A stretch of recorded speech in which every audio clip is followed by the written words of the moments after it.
Scene one, take two. Yup, it's action time. And you know who it is. Zeus Cruz here of Olympia Multimedia, providing another segment of From Point A to B. We're going to be breaking down some tips, as usual, some insight, some encouragement to helping you with your projects. If you're stuck on point A, what is needed so that you can go to that next level, go on to point B, and bring your ideas to life. In this particular segment, we're going to be talking about music. And it's definitely another aspect of Olympia Multimedia is music production. So whether you're talking about instrumentals or you're talking about actual songs, completed songs with vocals included, one of the last steps involved to completing your musical project is mixing and mastering your track. We're going to hone in a little bit more specifically and go with the mastering part. A lot of people think this is really a hard, complex, strenuous process to do. But depending on what you're trying to do, it really isn't that hard. It's pretty much pretty simple.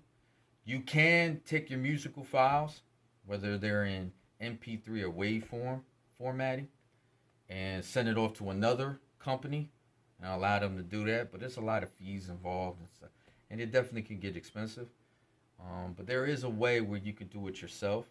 Some softwares that you use when you're making your musical tracks and your projects, they offer that component as part of the program, and it automatically does it for you. If you have that kind of a program, kudos to you.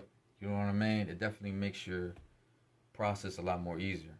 Or you can go the route that I go. So today we're just going to show you step by step on how I go ahead and master a track. So the program that I use specifically is called Mixpad, and it's made by a company called NCH Software. And they're a really good program. It's a really good company. They definitely make good products. Their software is very easy to use. It's not really a lot of overhead with it as far as how to learn it. You can pretty much pick up on it very instantly. So why don't we just go ahead and tap into the program?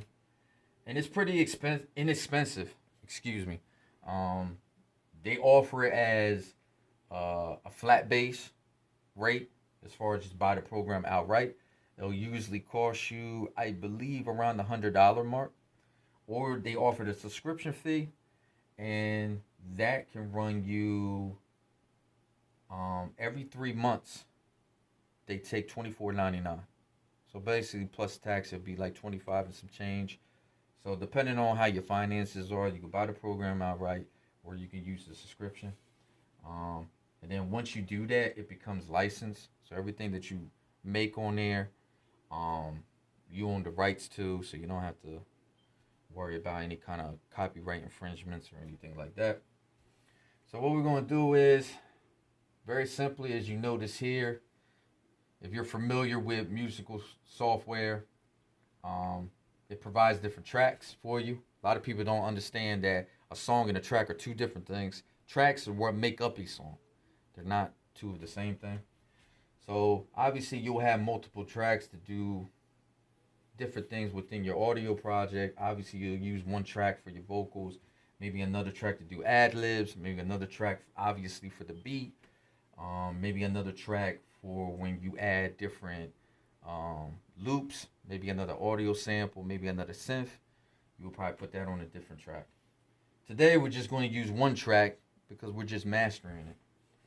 So what you want to do is, if you want to upload a project, you either go to File, or you can go to the folder icon where it says Open, and it'll just go to your file directory. And then you just want to go to wherever you have music. And you see how it instantly processed your beat and it formatted it onto a track. This is just a beat that I'm making. I'm not quite done yet. I feel like it's a little bit incomplete. But for the sake of this tutorial, we're just going to use it.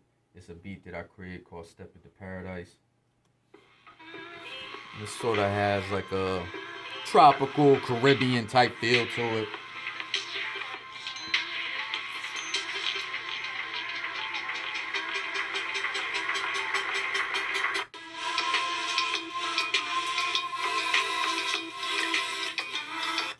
So as you hear from there, it sounds pretty good.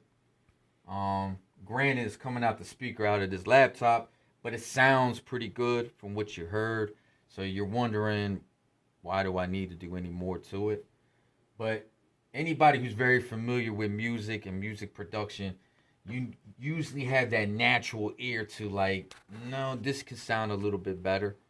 If you line this up with a track that is remastered, um, you know, to the average person, they probably couldn't tell the difference. They probably would think both tracks or both songs sound the same, but in actuality, they don't. So why don't we go ahead and try to edit this. So from here, what you want to do is you want to go into Tools, and then, well, first before that, you want to go ahead and outline your track. So in this particular case with this software, again, every software is different. So there's different mechanics basically to each software. So obviously you got to be familiar with it. For this one, you want to just put your pointer on the track.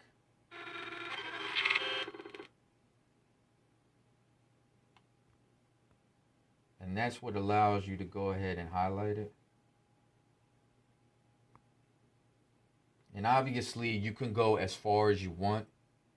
You know, you could just do a section at a time, or obviously highlight the whole track if that's what you want to do. As far as whatever you're trying to do to it, add effects to it. You know, obviously use the mixer, change the levels to your beats or your music production or whatever you're trying to do. You can also do what is called splicing, which we'll use that for another tutorial, where you can actually cut segments of your track and do specific things within that segment. But that's for another tutorial. But in this particular case, for us to master it, you just go ahead to Mixer.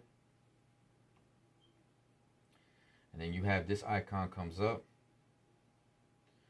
where it shows you the different tracks that's already on your main timeline. And usually it sounds a little bit off. Not off, but I think the overall volume of it could be enhanced a little bit better. So that's where you have this knob right here. And this is for your master volume. And maybe you just want to kick it up a few decibels. We kicked it up to 4 decibels. Gives it a little bit more of a kick. Then from there, you want to go into FX. So these are your effects. Once you click on there, you're going to notice all the way to the left in that column, you got a whole, arsenal basically of different effects that you can apply based off what you highlighted within the track.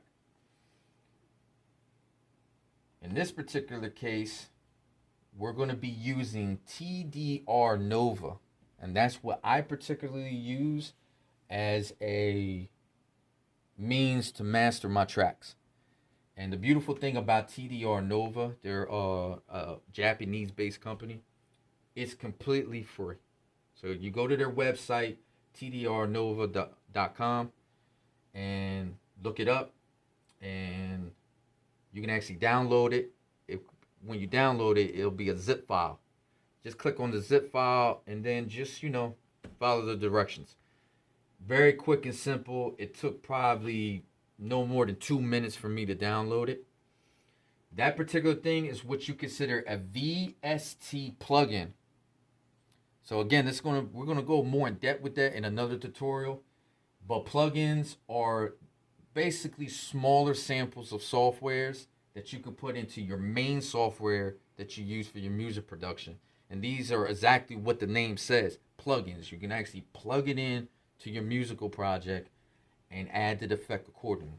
So in this particular case, like I said, we're using TDR Nova. So why don't we just go ahead and click on it? Let's expand this window, make it bigger. So there you go. This is basically a very full, multi-dimensional, dynamic equalizer. And that's basically the main tool or component that you use when it comes to mastering. Mastering can be a somewhat more complex process. But if you're trying to do something for yourself and still get that high quality, this is definitely a route that you can go. If you notice, you have all the different components with it in order to kind of mix the track accordingly to give it that extra spunk to making it, make the track more complete, give it a little bit more thump, make it more professional.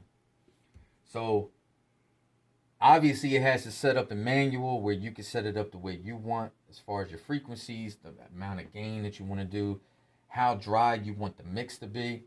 And then you can set it up into different levels. In this particular case, there's 4 different levels. So it basically breaks your beat up into 4 different sections. And it applies the effect accordingly. Or you can come up here and you notice this arrow. Again, I gotta stress again, every program's different.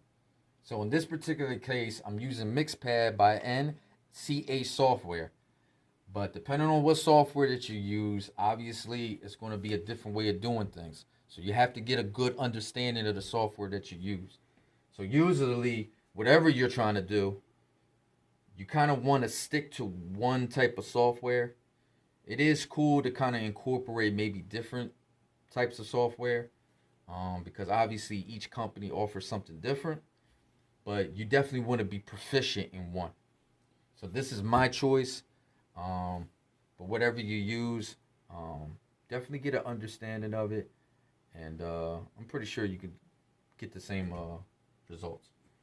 But in this particular case, you could come up here, and what they have is already set samples or templates that's already set within their parameters. You know what I mean? So in this particular case, if you just click on this arrow right here, you got minimum. And if you notice, they created the track into wideband. And it's pretty much all set to nothing. So that's why you see the line here. It's really nothing concerned. There's really no purpose of using this if you have it on minimum. But it has wideband, have 1-band dynamics. You got a 2-band dynamics, got 3-band dynamics. If you notice, each one is already presetted to where it needs to be. Obviously, you can control this. So you don't have to be stuck with whatever they provide. You know what I mean? You could go ahead and sample your track, listen to it, get it to where you are comfortable with. You know what I mean? That it actually sounds complete and it has that boom, it has that knock to it that you're looking for. But to continue on, you got the 3-band dynamic, 4-band. You got low focus density, edge density, mid focus, and high frequency density. Then you have DS, which is like a split, length, and that's it. So you got definitely quite a few that you can pick from. And again, it all goes about what you're comfortable with. You'll just have to listen to the track over and over and get it to where you need to be. But the beautiful thing about it is certain softwares, once you click on a certain template, they have it set as that and you can't make any changes. The beautiful thing about this software, you can still come down here and change it the way you see fit. Now, on some stuff that I do, I usually use the edge density. It really makes your sound really cool, gives it that nice pop. Especially like me, I use a lot of different effects in my beat production. Use a lot of synths. Sometimes they can kind of get lost because you're hearing the bass line and you're hearing the melody, but you don't hear all the little nuances that's in your beat. You know, you might hear like a little effect here. Maybe it's an instrument. Maybe it could be like a vocal sample. And sometimes that gets lost in the mix. So this is the one I particularly use because whatever I put within that beat, you clearly hear it. So, and the frequencies is pretty much on mark. As you notice down here, they base everything frequency 140 hertz. The gain they add to it is another 2.5 decibels on top of what I already put on the master. And your threshold holds steady at 15 decibels. The only thing I changed a little bit different is the dry mix. I usually pump that up to usually about anywhere between 25 and 30%. So I'm just going to go ahead and put it to 30%.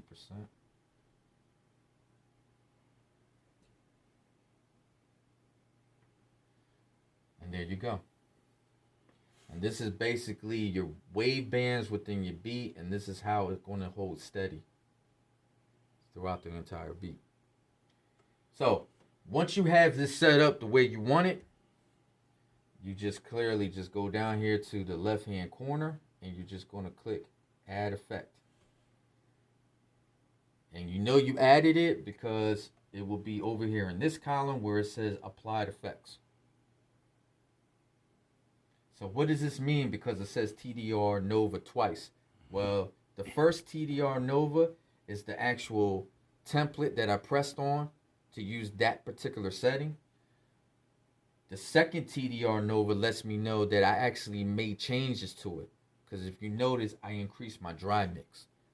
So it's just letting me know that everything that I put on there on that particular effect has been registered or applied to my track. So from there, you're good to go. You can either minimize or just go out of the window altogether. You can exit out of this mixer. And then what you want to do is you want to go to another tool, and it's called cleanup. Cleanup clip. Again, every program's different. I wouldn't know what that will be under another program, but in this particular case, it's called cleanup clip. You click on it, and it gives you some samples of what you want to do. The one I use mainly is called DC offset correction. And you see how it applies that instantly to your track. Why do I use that? That basically cleans up all the background noise. Sometimes in the middle of your production, a certain loop you use, maybe a certain synth or some kind of audio sample, or if you're applying a vocal sample like I do sometimes to my instrumentals, it might overlap a little bit and it creates like a little bit of a background noise. Sometimes it creates like an echo that you didn't want it to be there. You click on that particular tool that I just click on, the DC offset cancellation, and it basically knocks out all that background noise. So now you have one clean track of production with no added audio to it. You know, it's completely the audio that you produce. It's clean, it's fluent, nothing to kind of distort it in any way. And then there you go. That's my way of mastering. You know what I mean? And then you just click on it.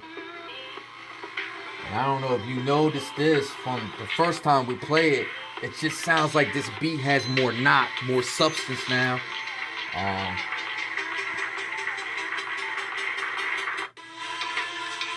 It just sounds like it has more pop. Again, if you're not familiar with music production, you probably wouldn't notice it off the bat from the first time we played this beat to now. But I noticed it as an engineer, as a producer. This beat definitely has more substance, more knot to it. It sounds more fresher. It sounds more livelier. And that's what you're looking for when you go through the process of mastering. So there you have it. You know, again, as you can see up here, Mixpad Masters by NCH Software. I recommend this to anybody to use this software. It's very easy to use. And you definitely has all the tools up there, all kinds of different things you can do on there to edit your track. But whatever you use, it's probably good enough as well. You know, Ableton is another good software to use as well. But it's definitely all dependent on your finances. Certain softwares are obviously more expensive than others. Um, but definitely, it all ends up to what you're comfortable with, and so that you can put out the best product. So, this is my way of mastering. Just to give you a highlight of it. It's not hard. Um, you know, you just got to tinker around with it with anything else. Um, you can go through a more strenuous process, but usually you have to pay more, whether it's buying the software or sending it off to another company. So hopefully this will help you when you're trying to finish up your musical project and try to get it exactly how you want it and give it that professional sound. And yeah, that's it. So again, Zeus Cruz representing Olympian Multimedia. And yeah, have fun. Go out there, produce, mix, master, put together your song concepts. You know, get to jamming, have fun. You know what I mean? A Tito Suave production. Until we meet again. Man, go ahead, man. Let me get back to doing what I do, man. Go ahead.